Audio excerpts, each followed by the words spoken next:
Hello my dear students, welcome to digital ventures. कैसे हैं आप सब लोग? आई होप सभी बहुत अच्छे से तैयारी कर रहे होंगे। इस क्लास में हम डिस्कस करेंगे एक बहुत प्यारा सा कॉन्सेप्ट, नाउन एंड केसेस।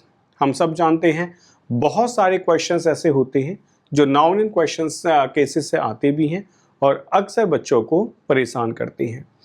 तो ये टॉपिक होगा आपका नाउन एंड कॉन्सेप्ट पढ़ने वाले हैं नाउन एंड केसेस। तो शुरू करते हैं इस कॉन्सेप्ट को और समझते हैं केसेस क्या होते हैं और कितने तरीके के होते हैं। तो सबसे पहले बात आती है नाउन एंड केसेस में, केसेस क्या हैं और केसेस के काइंड्स क्या होते हैं। Let's see. जब हम नाउन एंड केसेस की बात करते हैं तो केसेस में आता है noun and cases can be classified into मतलब दैट इज डिफरेंट केसेस होते हैं based on their function in a sentence. Cases आपका जो नाउन होता है वो सेंटेंस में किस फंक्शन को परफॉर्म करता है इस बात पे डिपेंड करता है। हेयर मेन नाउन केसेस, ये आपके मेन नाउन केसेस हैं जो यूज होते हैं। नॉमिनेटिव केस को सब्जेक्टिव केस कहा जाता है, एक्विजिटिव को ऑब्जेक्टिव केस कहा जाता है, एक वोकेटिव केस होता है, एक डेटिव केस होता है और एक पॉसेसिव या जेनेटिव केस होता है। इन सारे केसेस में सबसे ज्यादा जो इंपॉर्टेंट होता है वो आपका पॉसेसिव केस होता है, जो अक्सर समझना चाहिए और बहुत इंपॉर्टेंट भी बन जाता है। तो करते हैं शुरुआत नॉमिनेटिव या सब्जेक्टिव केस के साथ में। ये नॉमिनेटिव या सब्जेक्टिव केस क्या होता है? हमने क्या कहा कि सेंटेंस में जो नाउन का फंक्शन होता है उसी के ऊपर डिपेंड करता है आपका case. When a noun functions as the subject of a verb it is used as a nominative case. मतलब क्या समझ आया? जब वो सब्जेक्ट का काम करता है। तो जरा सेंटेंस देखिए, John Keats road many odds in English. मैंने कहा रोट क्या है? ये एक वर्ब है। इस वर्ब के लिए जॉन कीट्स क्या होगा? जॉन कीट्स आपका सब्जेक्ट होगा। अब ये सब्जेक्ट किस केस का है? अब आप बता सकते हैं सब्जेक्टिव केस का है। कंपोजिस क्या है? वर्ब है। इसके लिए माय फ्रेंड क्या होगा? ये आपका सब्जेक्ट होगा। अब ये सब्जेक्ट में जो नाउन है किस केस का है? आप बता सकते हो सब्जेक्टिव केस का है। अ डॉक्टर ट्रीट्स, ट्रीट्स क्या है? वर्ब है। कौन? A doctor who. तो ये आपका क्या होगा? सब्जेक्ट होगा। ये सब्जेक्ट किस केस का होगा? ये सब्जेक्ट होगा आपका सब्जेक्टिव केस का। तो इसको हम कहते हैं सब्जेक्टिव या नॉमिनेटिव केस, यदि कोई नाउन सब्जेक्ट का काम करता है। अब बात करते हैं ऑब्जेक्टिव केस की। ऑब्जेक्टिव केस क्या होगा? सेम ऐसे ही, जब हम कहते हैं कि कोई नाउन जब when a noun functions as the object of a verb it is used as an acquisitive या ऑब्जेक्टिव केस, जब वो ऑब्जेक्ट के जैसे काम करता है वर्ब का। ठीक है, हमने कहा all the teachers appreciated jenny हुम। भाई किसको अप्रिशिएट किया? आपने वर्ब से पूछा। जब वर्ब से हम पूछते हैं हुम तो आंसर हमेशा निकल के आता है ऑब्जेक्ट। ठीक है, तो ऑब्जेक्ट होगा। अब ऑब्जेक्ट पे जो नाउन लिखा गया जेनी, इसका केस क्या होगा? तो आप बता सकते हैं कि इसका केस होगा objective case. Why did you hit the ball? What you hit? क्या आपने मारा? What का आंसर जब वर्ब देते हैं तो क्या आंसर निकल के आता है? ऑब्जेक्ट। तो ये आपका क्या होगा? ये भी ऑब्जेक्ट होगा और ये ऑब्जेक्टिव केस का नाउन होगा। A farmer killed whom? किसको मार दिया भाई? क्या मार दिया? स्नेक। स्नेक क्या होगा? ये भी आपका ऑब्जेक्ट होगा और ये नाउन किस केस का होगा? ऑब्जेक्टिव केस का होगा। अब बच्चे पूछते हैं कि ये कैसे क्वेश्चंस बनते हैं यहाँ से, तो मैं आपको बताऊं नाउन के सब्जेक्टिव और ऑब्जेक्टिव केस के क्वेश्चन ज्यादा डिफिकल्ट नहीं होते, बस आपको पोजीशन पता होना चाहिए। मेन क्वेश्चंस बनते हैं जब हम प्रोनाउन की बात करते हैं। तो एक बार समझते हैं कि क्यों नाउन के सब्जेक्टिव ऑब्जेक्टिव केस के क्वेश्चन ज्यादा डिफिकल्ट नहीं होते हैं, क्यों प्रोनाउन के ज्यादा होते हैं। ठीक है, चलो मैं एक क्वेश्चन से आपको समझाता हूं। देखो, हमने एक सेंटेंस लिखा। सेंटेंस कहता है मोहन has beaten रवि। मोहन रवि को पीट चुका है। ओके, अब मैं इसका सेंटेंस दूसरा लिखता हूं। मैंने कुछ ऐसे लिख के देखा, रवि हैज बीटन मोहन। तो यहां से मैं एक चीज समझ पा रहा हूं कि जो मोहन हैज बीटन है, यहां आप मोहन को देखें, यहां मोहन सब्जेक्टिव केस में है और यहां रवि जो है वो ऑब्जेक्टिव केस का, ठीक है, नाउन है।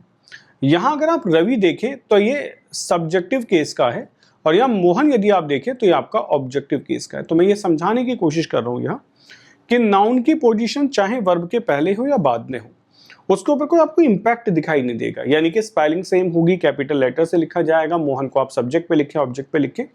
अगर मैं ये तरीका प्रोनाउन के साथ यूज करूं तो क्या होगा? जैसे आपने सेंटेंस लिखा I have beaten him. I have beaten him में मैं देख पा रहा हूं कि ये क्या होगा, ये ऑब्जेक्टिव केस होगा और ये हमारा सब्जेक्टिव केस होगा, ठीक है। अगर मैं इस हिम को सब्जेक्ट की तरह यूज करता हूं तो मुझे लिखना होगा ही, और यहाँ हैज लिखा होगा, यहाँ लिखा जाएगा like beaten, he has beaten, और यहाँ आएगा मी। तो मैंने क्या डिफरेंस देखा, मैंने ये डिफरेंस देखा कि अगर आई सब्जेक्ट है तो उसका जो ऑब्जेक्ट होगा वो ऑब्जेक्टिव केस मी होगा, लेकिन हिम का सब्जेक्टिव केस ही होगा। तो इसका मतलब मुझे ये समझाना था कि जब आप प्रोनाउन पढ़ेंगे तो आपको सब्जेक्टिव और ऑब्जेक्टिव केसेस में अच्छा खासा काम करना पड़ेगा। नाउन के सब्जेक्टिव ऑब्जेक्टिव केस से पोजीशन पता करने से भी काम चल जाता है। कभी कोई सेंटेंस आप पढ़ रहे हो, कोई आपसे पूछे कि नाउन कैसा लिखा गया, तो with the help of position you can understand कि सब्जेक्टिव हो गया, ऑब्जेक्टिव हो गया, ठीक है। नेक्स्ट आते हैं, नेक्स्ट आता है वोकेटिव केस। ये बहुत ईजी होता है। वोकेटिव केस का मतलब होता है एड्रेसेस समवन और समथिंग डायरेक्टली, सिर्फ एड्रेस करता है। इसको देखते हैं। आप अक्सर ऐसे बोलते हो ना, Mohan my friend are you coming, तो आपने जो मोहन कहा वो उसको एड्रेस किया था, ठीक है। तो हमने सेंटेंस का James I need you to help me with the dishes, इसका मतलब जेम्स को क्या कर रहे हैं, जेम्स को एड्रेस कर रहे हैं। Can I have some money mom, हम मॉम को क्या कर रहे हैं, एड्रेस कर रहे हैं। और mister president I didn't see you there, इसका मतलब इसको हम क्या कर रहे हैं, एड्रेस कर रहे हैं। अच्छा, एक चीज समझनी है कि वोकेटिव केस हमेशा कॉमा के साथ लिखा जाता है क्योंकि सेपरेटर होता है, ठीक है। ये सेपरेटर होता है, एक तो बात ये समझिए। दूसरा, ये हमेशा बेटा कैपिटल लेटर से लिखा जाता है। कैसे लिखा जाता है, लिख लो, कैपिटल लेटर से लिखा जाता है क्योंकि ये एड्रेस करने के लिए बनाया गया है, ये कोई कॉमन नाउन जैसे नहीं है। तो हम यहाँ एड्रेस करते हैं। तो जेम्स को आप कहीं भी लिखेंगे, सेंटेंस के स्टार्टिंग में लिखो, मिड में लिखो, लास्ट में लिखो, कॉमा से सेपरेट होकर हमेशा कैपिटल लेटर से लिखा जाएगा। अगर वो नाम है तो भी कैपिटल लेटर से लिखा जाएगा। हम कहते हैं मॉम, ये तो कॉमन नाउन है ना, ये भी कैपिटल लेटर से ही लिखा जाएगा क्योंकि ये नाउन जो होगा ये एड्रेस करने के लिए यूज किया गया है। नेक्स्ट आते हैं, नेक्स्ट है डेटिव केस। डेटिव केस थोड़ा सा कंफ्यूजिंग होता है। इसको समझने के लिए पहले हम कुछ चीजें समझते हैं। The dative case shows the indirect object of a verb, तो ये वर्ब का इनडायरेक्ट ऑब्जेक्ट होता है। तो ऐसा करते हैं, पहले ये समझते हैं कि ऑब्जेक्ट क्या होता है, डायरेक्ट ऑब्जेक्ट क्या होता है, इनडायरेक्ट ऑब्जेक्ट क्या होता है, तभी आप समझ पाओगे, वरना तो कंफ्यूजन ही होगा। जैसे हमने एक सेंटेंस कहा, मोहन किल्ड अ स्नेक, ठीक है। Mohan wrote a letter, okay. Mohan killed a snake, ये क्या है, वर्ब है। हुम माने किसको मारा, स्नेक को। आंसर किसका आ गया बेटा, हुम का, तो यानी कि ऑब्जेक्ट होगा। हमें क्या मिला, स्नेक, स्नेक हमें मिला ऑब्जेक्ट होगा, ठीक है। रोट वॉट, उसने क्या लिखा, वॉट का आंसर आ गया। अ लेटर, लेटर क्या होगा, ये यहाँ ऑब्जेक्ट होगा, ठीक है। तो मैंने आपको ये समझाया कि हुम एंड वॉट से ऑब्जेक्ट मिल जाता है, तो इन दोनों वर्ब में किल्ड का ऑब्जेक्ट स्नेक होगा और मोहन का जो ऑब्जेक्ट होगा वो रोट का, वो एक लेटर होगा, ठीक है। अब क्वेश्चन आता है, एक सेंटेंस मैंने ऐसे लिख दिया, Mohan gave me some books, okay. Mohan gave me some books. अगर मैं यहां आपसे एक क्वेश्चन पूछूं कि आप मुझे बताओ कि मोहन गेव मी, गेव क्या है, ये तो वर्ब होगा। मोहन गेव व्हाट, क्या दिया, तो व्हाट का आंसर आया सम बुक्स, तो ये क्या होगा, ये आपका एक ऑब्जेक्ट होगा। किसको दिया, हुम, किसको दिया, मी, तो मी क्या होगा, ये भी तो एक ऑब्जेक्ट होगा। तो इसका मतलब यहाँ दो ऑब्जेक्ट है, ठीक है। कितने ऑब्जेक्ट है बेटा, दो ऑब्जेक्ट हैं। Mohan gave me some books, तो यहाँ दो ऑब्जेक्ट है।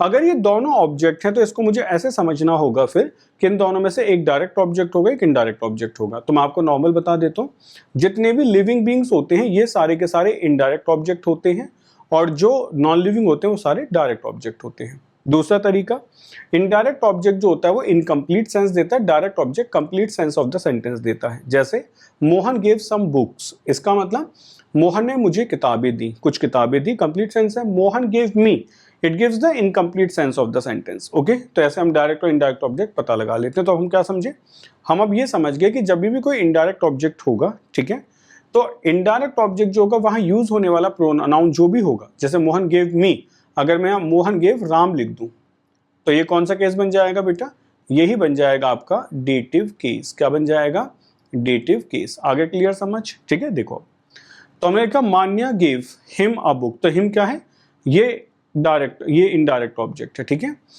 जब आपने देखा I wrote a letter to my friend, ये क्या होगा, ये इनडायरेक्ट ऑब्जेक्ट होगा, और यहाँ टू एम्प्लॉयज क्या है, ये इनडायरेक्ट ऑब्जेक्ट है, और ये तीनों इनडायरेक्ट ऑब्जेक्ट ही क्या बन जाते हैं, ये बन जाते हैं आपके डेटिव केस, ये बनते हैं आपके डेटिव केस। ठीक है, तो ये बहुत डिफिकल्ट नहीं है, बस आपको ये समझना है कि इनडायरेक्ट इस ऑब्जेक्ट पे यूज हुए नाउन को आप डेटिव केस का नाउन कह सकते हैं। क्लियर है, डेटिव केस का नाउन आप उसको कह सकते हैं। आगे आते हैं, अब आता है पॉजेसिव और जेनिटिव केस। कौन सा आता है बच्चों, अब आता है पॉजेसिव और जेनिटिव केस। मैं इसको लिख देता हूं, ये मोस्ट इंपोर्टेंट कॉन्सेप्ट है बच्चे, मोस्ट इंपोर्टेंट कॉन्सेप्ट है। अगर थोड़ा सा स्लंबर आ रहा हो तो खुद को एक्टिवेट कर लेंगे, क्योंकि अब आप अच्छा वाला एक कॉन्सेप्ट पढ़ने वाले हैं जो बहुत काम का है। पॉजेसिव और जेनिटिव केस, जैसा कि नाम से ही समझ आता है, ये बात करता है पॉजेसर की और ऑनर्स की। मतलब भाई हम एक हिंदी में वर्ड कहते हैं का, की, के, राम का घर, मोहन की किताब, सोहन के पिताजी, ऐसे बोलते हैं ना। तो ये हमें क्या देता है, ये हमें सेंस देता है ऑनरशिप की, ऑनरशिप की। ठीक है, ये हमें सेंस देता है पॉजेसर की। तो possessive case denotes the possessor और owner. It is formed by adding apostrophe S, कहते हैं इसको, called apostrophe S to singular noun और समटाइम्स टू प्लूरल वंस। मतलब सिंगुलर के साथ भी आ सकता है, प्लूरल के साथ भी आ सकता है। जैसे everyone loves John's poetry, John singular है। चिल्ड्रंस टॉयज प्लूरल है। बॉयज बिहेवियर, बॉयज सिंगुलर है। ओके, ऐसे आप और भी लिख सकते थे, जैसे आपने कहा MEN apostrophe S, men's kit, man की किट है, ये किट वो है जो मेंस के लिए यूज की जाती है। ठीक है, मैन के लिए यूज की जाती है, तो इसे मेंस किट कहा जाता है। तो आप ऐसे एक बात समझिए पहले कि एपोस्ट्रोफी एस सिंगुलर और प्लूरल किसी के साथ भी लगाया जा सकता है। आगे बढ़ते हैं, पॉजेसिव और जोनेटिव केस में अब क्या होता है कि कभी कभी हम एपोस्ट्रोफी एस को हटाते हैं, एपोस्ट्रोफी मार्क को रखते हैं। ठीक है, मतलब ओमिशन क्या होता है कि जैसे ये हम लिखते हैं ना एपोस्ट्रोफी एस, ठीक है, तो इसमें दो चीजें आप समझेंगे कि आपको एपोस्ट्रोफी को तो रखना है और एस को हटाना है। ठीक है, ये वाला, ये ओमिशन होता है। ये कब होता है, इसके दो इंस्टांसेस होते हैं, वन बाय वन दोनों इंस्टांसेस को डिस्कस करते हैं। पहला इंस्टांस कहता है, ये फर्स्ट वन है, ये क्या कहता है, after all the plural noun ending with apostrophe ending with S, some examples are, जैसे हॉर्सेस, टेल्स लिखा गया, बर्ड्स। ठीक है, इसको समझ लेते हैं। आप ये समझ लो कि अगर एस के साथ एस आएगा तो एक को हटाना पड़ेगा। ऐसा क्यों होता है मैं समझाता हूँ। जैसे पहले हम सिंगुलर में बात कर लेते हैं, चाहे हमने कहा जॉन कीट्स, मानो एक राइटर का नाम है जॉन कीट्स। ठीक है, मुझे लिखना है इसकी पोम, तो जॉन कीट्स पोम लिखना होगा। अब आप ये सोचो, जब आप जॉन कीट्स पढ़ते हो तो यहाँ सा बोला जाता है, इसकी के लिए फिर से सा बोला जाता है। ये दोनों सा का मतलब हो गया एस के बाद एस, और इसको इंग्लिश में कहा जाता है हिसिंग साउंड। कौन से साउंड बेटा, हिसिंग साउंड। और हम इंग्लिश में हिसिंग साउंड को अवॉइड करते हैं, तो इसीलिए हम ऐसे सेंटेंसेस को कैसे लिखते हैं, जॉन कीट्स, इस एस को हटा देते हैं और इसको ऐसे लिखा जाता है जॉन, KEATS एपोस्ट्रोफी पोम। ठीक है, ऐसे लिखा जाता है। अब ये वाला जो सेंटेंस है ये हो गया करेक्ट, और ये वाला जो सेंटेंस है दूसरा वाला ये हो गया इनकरेक्ट। क्लियर हुआ, तो ये ऐसे लिखा जाता है। ठीक है, ये तो हो गया सिंगुलर के साथ। अब प्लूरल के साथ कैसे होता है वो मैं आपको समझाता हूं। मैंने कहा आ बॉयज हॉस्टल, फिर मैंने कहा बॉयज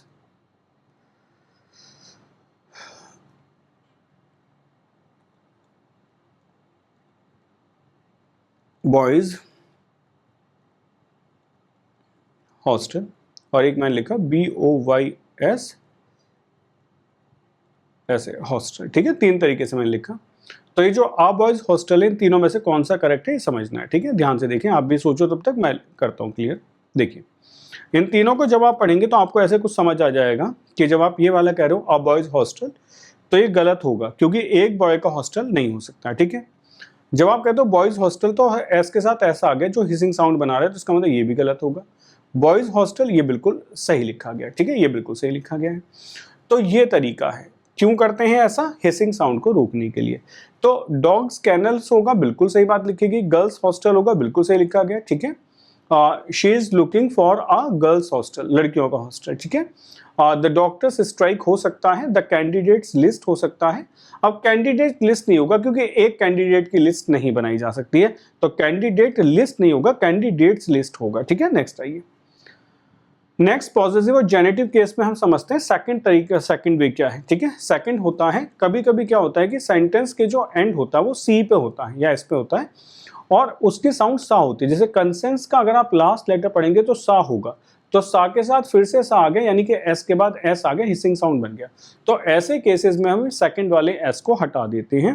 तो इसलिए आप क्या लिखते हो, कंसेंस सेक लिखते हो, पीस सेक लिखते हो, मोजेस लॉज लिखते हो, गॉडेस सेक लिखते हो, राइटियसनेस सेक लिखते हो, सोफोक्लिस प्लेज लिखते हो। ठीक है, तो he decided to return the extra change to the cashier for conscience sake, या फिर पीस सेक या सोफोक्लिस प्लेज। ठीक है, यहाँ एक बात याद कर लेना, वीनस ब्यूटी यहाँ एस लग सकता है और जेम्स हेट में लग सकता है और माउसेस स्किन में लगेगा, क्योंकि यहाँ जो एस है वो अनस्ट्रेस्ड है।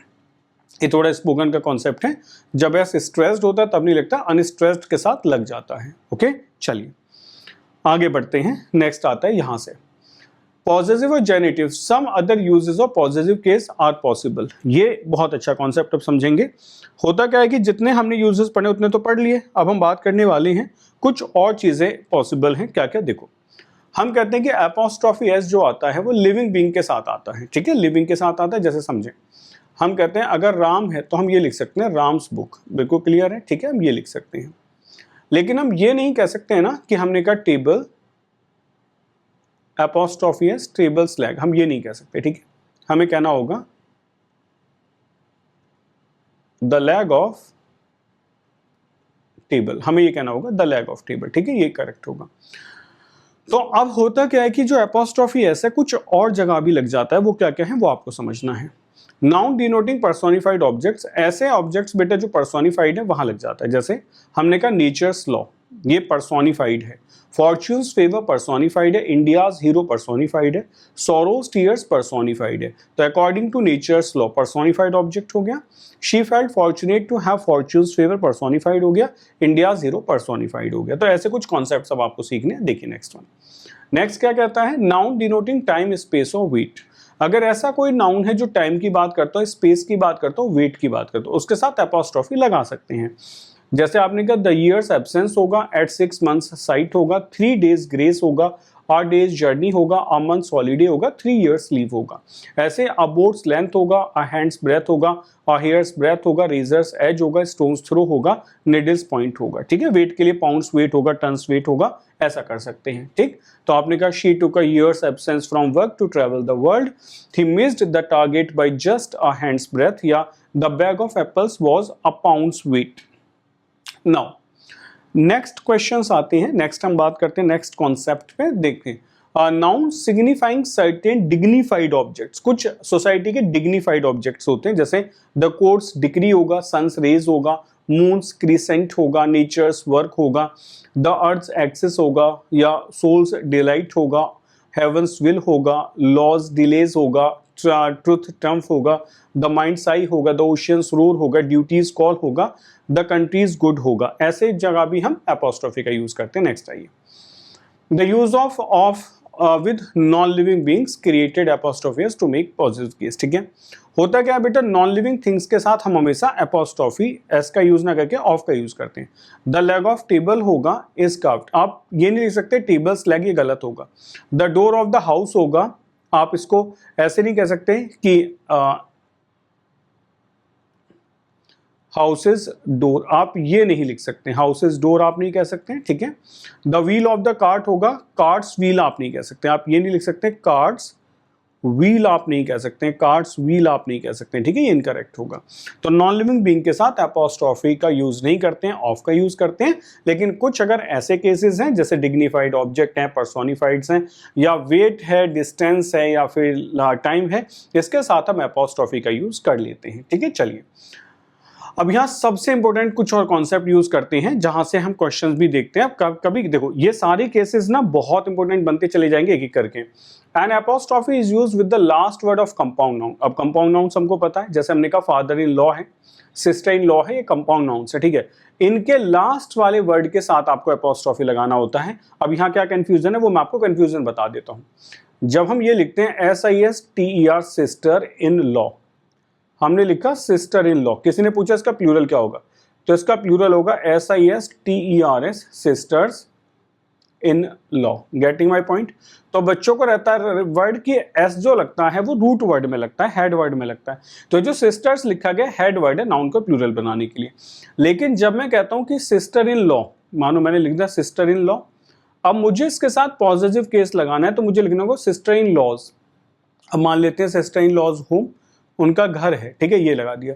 तो सिस्टर इन लॉज होम आपको ऐसे लिखना होगा, ठीक है। तो आपने कहा my father in law's property, उनकी प्रॉपर्टी होगी।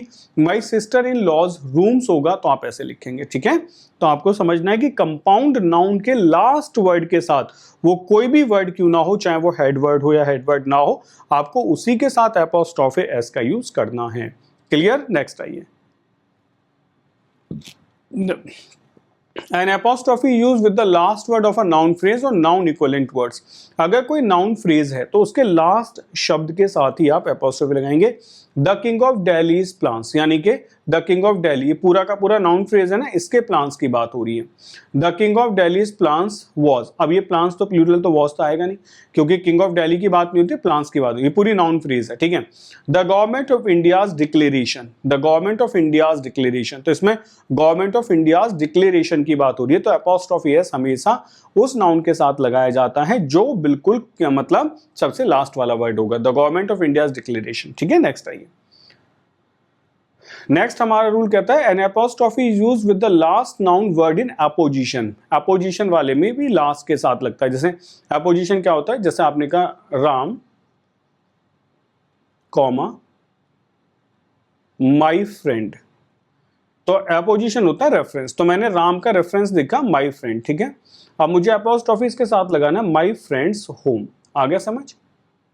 Ram my friends home is good, ठीक है ना, या माई फ्रेंड्स हम कह सकते हैं माई फ्रेंड्स फादर कर सकते हैं इसको, तो ज़्यादा अच्छा हो जाएगा, ठीक है, कंफ्यूजिंग नहीं होगा। माई फ्रेंड्स फादर, ठीक है, दैट टाइप ऑफ। तो आपने क्या लिखा, John Keats the romantic poets poetry, इसकी poetry, John Keats the romantic poets poetry are. अब ये पोएट्री सिंगुलर तो इज आएगा, आर नहीं आएगा, ठीक है। Shakespeare the famous playwright's works, तो ये जो प्ले राइट्स है लास्ट वाला वर्ड इसके साथ वर्क्स लगेगा, ठीक है, सेम इज हियर। लेकिन वर्क्स कैसा होगा, प्ले राइट्स है, द प्ले राइट्स वर्क्स, तो करेक्ट आंसर क्या होगा, सिंगुलर वर्ब होगी, प्लूरल नहीं आएगी, ठीक है। नेक्स्ट आइए, नेक्स्ट क्वेश्चन देखते हैं। नेक्स्ट क्वेश्चन क्या है, if both nouns have joint possession, very important, इसको लिखेंगे, ये बहुत इंपॉर्टेंट कॉन्सेप्ट बन जाता है बेटा। कैसे, अगर दोनों का पॉजेशन एक ही है, जैसे आपने कभी सुना होगा Ram and Mohan's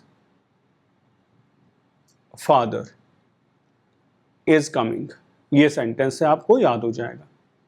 Ram and Mohan father is coming का मतलब है राम एंड मोहन दो अलग अलग लोग हैं लेकिन इनके फादर एक ही, इसका मतलब होता है उसको कहते हैं जॉइंट पॉजेशन। जैसे Rakesh and Ravi shop is situated in Ghaziabad, यानी कि दोनों की सेम शॉप है, ये जो शॉप है ना ये सेम है, दोनों का एक ही दुकान के ऊपर पॉजेशन है, ठीक है। अब यही आता है कि दोनों की शॉप अलग अलग भी हो सकती है, तो कैसे होगी देखो। फिर आपको कहना बोथ नाउन्स हैव डिफरेंट पॉजेशंस, तो आपको लिखना होगा Ram's and Ravi's shops. Clear है, शॉप नहीं लिख सकते, शॉप्स लिखेंगे, क्योंकि लिखा क्या गया है, लिखा गया है, आप ऐसे समझो, लिखा गया है Ram's father and Ravi's father are coming, ठीक है। तो आने वाले लोग कितने हैं भाई, दो है ना, यहां से तो क्लियर है Ram's father is coming and Ravi's father is coming, ठीक है। लेकिन जब इस फादर को अंडरस्टूड मान रहे हो, आप इसको हटा रहे हो, तो यहां क्या करना पड़ेगा, फिर यहां FATHERS फादर्स करना पड़ेगा, क्योंकि दो लोग आ रहे हैं, ठीक है। अब आपको क्लियर हो गया होगा भाई, Ram's father and Ravi's father are coming, ये तो कहना चाह रहे हो राम के पिताजी आ रहे हैं, रवि के पिताजी आ रहे हैं। अब क्वेश्चन ये आता है कि मैं फादर को दो बार नहीं लिख रहा हूं, तो मुझे बताना है कि एक तो राकेश के हैं, राकेश की शॉप एक रवि की शॉप है, यानी कि शॉप प्लूरल है, आर सिचुएटेड इन गाजियाबाद होगा, शॉप नहीं लिख सकते, ठीक है ना। तो both have their own shop, मतलब दोनों की अपनी शॉप है, ठीक है। नेक्स्ट आइए, नेक्स्ट है an apostrophe is used with indefinite pronouns like everybody, somebody, nobody, anybody, no one etcetera. मतलब जितने भी प्रोनाउंस होते हैं इनके साथ भी आप एपोस्ट्रोफी का यूज करते हैं, जैसे Sameer has printed someone's documents या everyone's duty is help the helpless, ठीक। तो आप प्रोनाउन के साथ भी एपोस्ट्रोफी का यूज कर सकते हैं। नेक्स्ट क्वेश्चन आता है बच्चों, इफ एल्स इज यूज्ड, मानो कभी कभी आपने देखा होगा नोबडी एल्स, समबडी एल्स आता है ना, तो हमेशा एपोस्ट्रोफी का यूज जो होगा वो एल्स के साथ होगा। I like nobody else is advice, सही है, नोबडी एल्स एडवाइस नहीं होगा, समबडी एल्स इज होगा, नोबडी एल्स नहीं होगा, ठीक है। आप ऐसे इसको यूज कर सकते हैं, अच्छा क्वेश्चन है। नेक्स्ट देखते हैं, नेक्स्ट आता है an plus singular noun plus of plus noun plus apostrophe होगा। देखिए माई सिस्टर ऑफ मोहन, देखिए ये क्वेश्चन ऐसा है समझने वाला। अ सिस्टर ऑफ मोहन का मतलब होता है one sister out of many, मतलब अ सिस्टर ऑफ मोहन का मतलब मोहन की बहुत सारी बहनों में से एक बहन होगी, ठीक है। A friend of my wife's का मतलब होगा one friend out of many. Mister Rakesh is a friend of mister Mahesh, मतलब मिस्टर महेश के बहुत सारे मित्रों में से एक मित्र है। शी इज माई वाइफ, बिल्कुल सही है। She is a wife of mine नहीं होगा, क्यों नहीं होगा? अगर आपने ऐसे कहा she is a wife of mine तो इसका मतलब हो गया she is a wife of my wife's, ठीक है, मेरी बहुत सारी बीवियों में से एक बीवी, ठीक है। तो she is a wife of mine आप नहीं कह सकते, आपको कहना शी इज माई वाइफ। अगर कह दिया she is a wife of mine तो इसका मतलब हो गया बहुत सारी बीवियों में से एक बीवी, ठीक है। नेक्स्ट है she is the wife of Rohan, बिल्कुल सही है। She is a wife of Rohan का मतलब भी क्या हो गया कि she is a wife of Rohan, मतलब रोहन की कई सारी बीवियों में से एक बीवी, ये भी गलत है। Mister Yashpal Rawal is Sameer father, वो समीर के पिता हैं, मतलब is the father of Sameer because Sameer can not have many fathers, ठीक। तो आप ऐसे लिख सकते हैं। तो एक यूज होता है कि आपको पढ़ना है कि एन के बाद singular noun plus of plus nouns लगा के एपोस्ट्रोफी का यूज कैसे करते हैं, ठीक है। जैसे समझो अगर मेरे बहुत सारे मित्र हैं, ठीक है, तो मैं ऐसे कह सकता हूं अ friend of Mohan's. A friend of Mohan's का मतलब है मोहन के बहुत सारे मित्रों में से एक मित्र, ठीक है। अगर आपका एक ही मित्र है तो आप लिखेंगे द फ्रेंड ऑफ मोहन, इसका मतलब है वन। तो यहां लिख सकते हो आप बेटे, ये कहता है वन फ्रेंड, एक ही है, और ये कहता है वन आउट ऑफ मैनी, बहुत सारों में से, ठीक है।